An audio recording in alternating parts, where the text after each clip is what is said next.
Page 188. Among our many lost values, there is one more, the high worth of those people who spoke and wrote Russian before us. It is odd that they are almost undescribed in our pre-revolutionary literature. Only very rarely do we feel their breath, from Marina Tvestaeva or from Mother Maria in her recollections of Bloch. They saw too much to settle on any one thing. They reached toward the sublime too fervently to stand firmly on the earth. Before society's fall, just such a stratum of wise, thinking people emerges, people who are that and nothing more, and how they were laughed at, how they were mocked, as though they stuck in the craw of people whose deeds and actions were single-minded and narrow-minded, and the only nickname they were christened with was rot, because these people were a flower that bloomed too soon and breathed too delicate a fragrance, and so they were mowed down. These people were particularly helpless in their personal lives. They could neither bend with the wind, nor pretend, nor get by. Every word declared an opinion, a passion, a protest. And it was just such people the mowing machine cut down. Just such people the shaft cutter shredded. They had passed through these very same cells, but the cell walls for the wallpaper had long since been stripped off, and they had been plastered, whitewashed and painted more than once, gave off nothing of the past. On the contrary, the walls now tried to listen to us with hidden microphones. Nowhere is anything written down or reported in the form of the former inhabitants of these cells, of the conversations held in them, of the thoughts with which earlier inmates went forth to be shot or to imprisonment on the Solovetsky Islands. And now such a volume, which would be worth 40 freight carloads of literature, will in all probability never be written. Those still alive recount to us all sorts of trivial deaths. That there used to be wooden trestle beds here, and that the mattresses were stuffed with straw. That way back in 1920, before they put muzzles over the windows, the panes were whitewashed up to the top. By 1923, muzzles had been installed, although we unanimously ascribed them to Beria. They said that back in the 20s, prison authorities had been very lenient towards prisoners communicating with each other by knocking on the walls. This was a carryover from the stupid tradition in the Tsarist prisons, that if the prisoners were deprived of knocking, they would have no way to occupy their time. And another thing, back in the 20s, all the jailers were Latvians from the Latvian Red Army units and others, and the food was all handed out by strapping Latvian women. All this was trivial detail, but it was certainly food for thought. I myself needed very badly to get into this main Soviet political prison, and I was grateful that I had been sent here. Thought about Bukharin a great deal, and I wanted to picture the whole thing as it had actually been. However, I had the impression that we were by now merely the remnants, and that in this respect we might just as well have been in any provincial internal prison, since there was a good deal of status in being there. Here, and there was no reason to be bored with my companions in my new cell. They were people to listen to, and people with whom to compare notes. The old fellows with their lively eyebrows, and at 63, he in no way bore himself like an old man, was Anatoly Ilyich Festenko. He was a big asset to our Lubyanka cell, both as a keeper of the old Russian prison traditions and as a living history of Russian revolutions. Thanks to all that he remembered, he somehow managed to put in perspective everything that had taken place in the past and everything that was taking place in the present. Such people are valuable not only in a cell. We badly need them in society as a whole. Right there in our cell, we read Festenko's name in a book about the 1905, the revolution. He had been a social democrat for such a long, long time that in the end it seemed he had ceased to be one. He had been sentenced to his first prison term in 1904 while still a young man, but he had been freed outright under the manifesto proclaimed on October 17, 1905. The story about that amnesty was interesting. In those years, of course, there were no muzzles on the prison windows, and from the cells of the Belaya Surkov prison, in which Festenko was being held, the prisoners could easily observe the prison courtyard and the street and all arrivals and departures, and they could shout back and forth as they pleased to ordinary citizens out loud outside. During the day of October 17, these outsiders, having learned of the amnesty by telegraph, announced the news to the prisoners. In their happiness, the political prisoners went wild with joy. They smashed window panes, broke down doors, and demanded that the prison warden release them immediately. And were any of them kicked right in the snout with jackboots, or put in punishment cells? Or was anyone deprived of library and commissary privileges? Of course not. In his distress, the warden ran from cell to cell and implored them, "Gentlemen, I beg of you, please be reasonable. I don't have the authority to release you on the basis of a telegraphed report.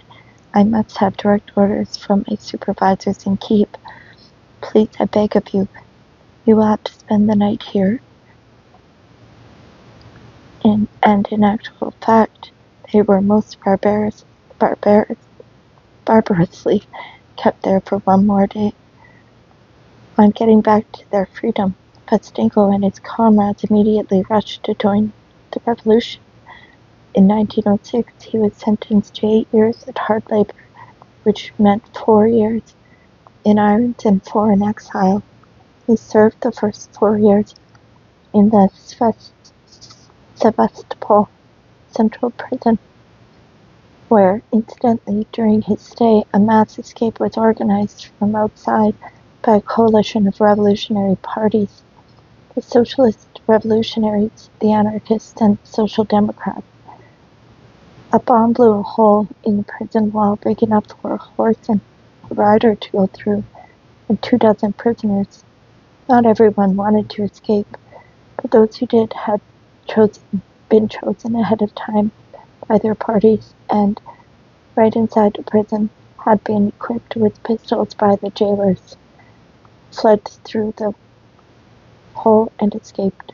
All but one, Anatoly Festenko, was selected by the Russian Social Democrat Party not to escape, but to cause a disturbance in order to distract the attention of the guards. On the other hand, when he reached exile in the Yenisei area,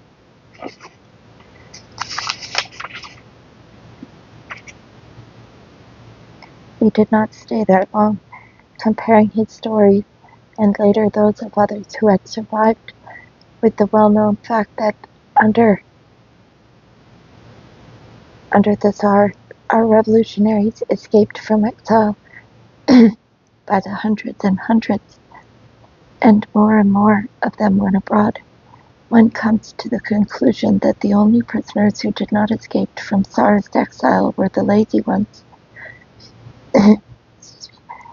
Because it was so easy, Pastenko escaped, which is to say he simply left his place in exile without a passport. He went to Vladivostok, expecting to get aboard a steamer through an acquaintance there. Somehow it did not work out, so then, still without a passport, he calmly crossed the whole of Mother Russia on a train and went to the Ukraine, where he had been a member of the Bolshevik underground, and where he had first been arrested. There he was given a false passport, and he left to cross the Austrian border. The particular step was so routine that Festenko himself felt himself so safe from pursuit that he was guilty of an astonishing piece of carelessness. Having arrived at the border, and having turned over his passport to the official there, he suddenly discovered he could not remember his new name. What was he to do? There were 40 passengers altogether, and the official had already begun to call their names. Festenko thought up a solution. He pretended to be asleep. He listened as all the passports were handed back to their owners, and he noted that the name Makarov was called several times without anyone responding. But even at this point, he was not absolutely certain that it was his name. Finally, the dragon of the imperial regime bent down to the underground revolutionary and politely tapped him on the shoulder. Mr. Makarov, please, here is your passport. Festenko headed for Paris. He got there. There he got to know Lenin and Lunacharsky and carried out some administrative duties at the party school in Longjumeau. At the same time, he studied French, looked around him, and decided that he wanted to travel farther and see the world. Before the war, he went to Canada, where he worked for a while, and he spent some time in the United States as well. He was astonished by the free and easy, yet solidly established life in these countries, and he concluded that they would never have a proletarian revolution, and even that they hardly needed one. Then in Russia the long-awaited revolution came, and sooner than expected, and everyone went back to Russia. And then there was one more revolution. Festenko no longer felt his former passion for these revolutions, but he returned, compelled by the same need that urges birds to their annual migrations. There was much about Festenko I could not yet understand. In my eyes, perhaps the main thing about him, and the most surprising, was that he had known Lenin personally, yet he was quite cool in recalling this. Such was my attitude at the time, that when someone in the cell called Festenko by his patronymic alone, without asking his given name, in other words, simply Ilyich, asking, Ilyich, it's your turn to take out the latrine bucket, I was utterly outraged and offended because it seemed sacrilege to me not only to use Lenin's patronymic in the same sentence as latrine bucket, but even to call anyone on earth Ilyich, except for that one man, Lenin. For this reason, no doubt, there was much that Festenko would have liked to explain to me that he still could not bring himself to.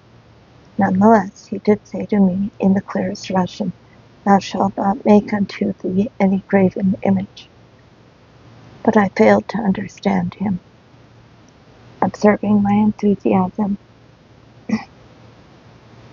he more than once said to me insistently, "You're a mathematician.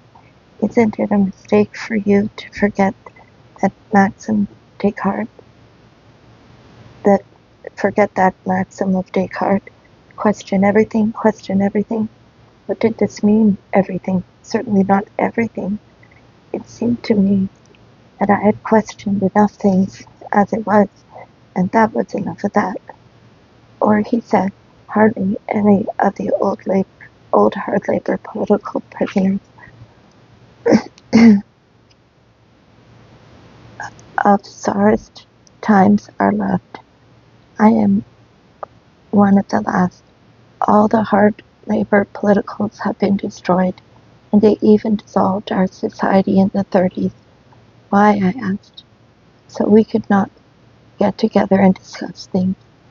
And although these simple words, spoken in a calm tone, should have been shouted to the heavens, should have shattered window panes, I understood them only as indicating one more of Stalin's evil deeds.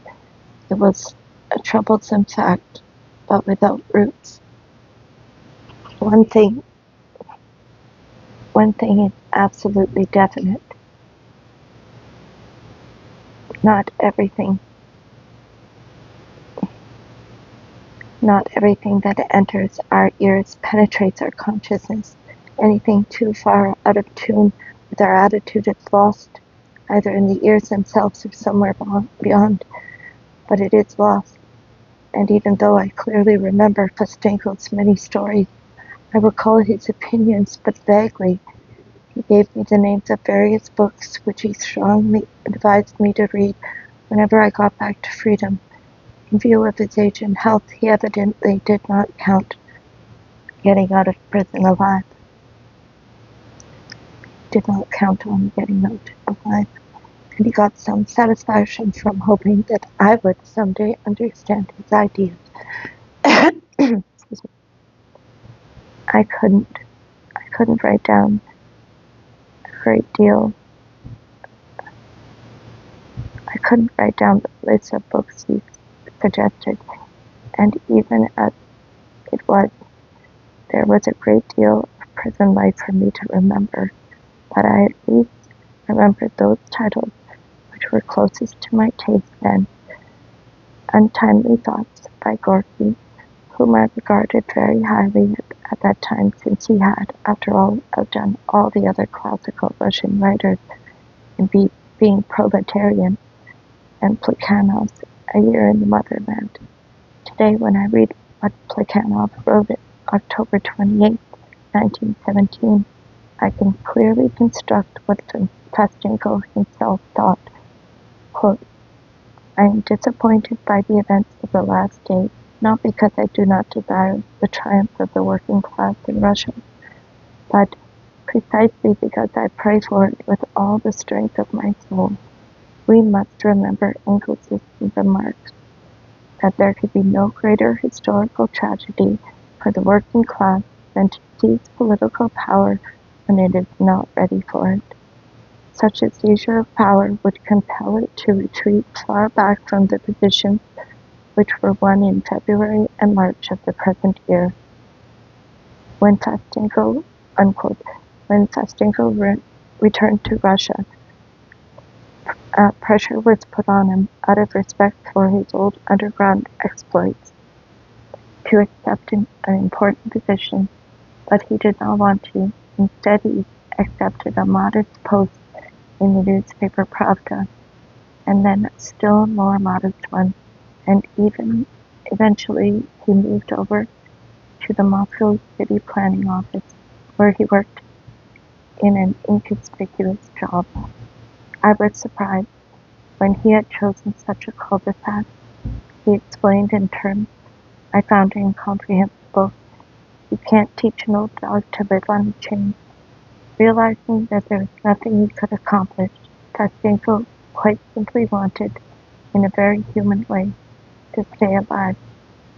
He had already gotten used to living on a very small pension, not one of the personal pensions specially assigned by the government, because to have accepted that sort of thing would have called attention to his close ties to many who had been shot, and he might have managed to survive in this way until 1953. But, to his misfortune, they arrested another tenant at his apartment, and a debauched, perpetually drunk writer, L.F., who had bragged somewhere while he was drunk about owning a pistol. Owning a pistol meant an obligatory conviction for terrorism, and for Stengel, with his ancient social democrat past, was naturally the very picture of a terrorist. Therefore, the interrogator immediately proceeded to nail him for terrorism and simultaneously, of course, for service in the French and Canadian intelligence services, and thus for service in the Tsarist Ukraine as well.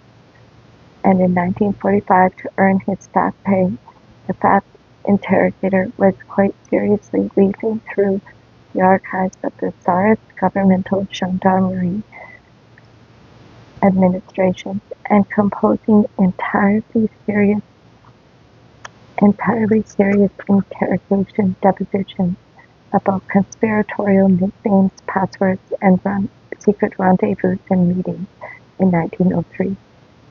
On the 10th day, which was as soon as was permitted, his old wife, they had no children, delivered to Anatoly Ilyich such parcels as she could manage to put together. A piece of black bread weighing about 10.5 ounces. After all, it had been bought in the open market, where bread cost 50 rubles a pound, and a dozen peeled boiled potatoes, which had been pierced by an awl when the parcel was being inspected. And the sight of those wretched and truly sacred parcels tore at one's heartstrings. That was what this human being had earned for 63 years of honesty and doubt. Thank you for listening. Have a good night.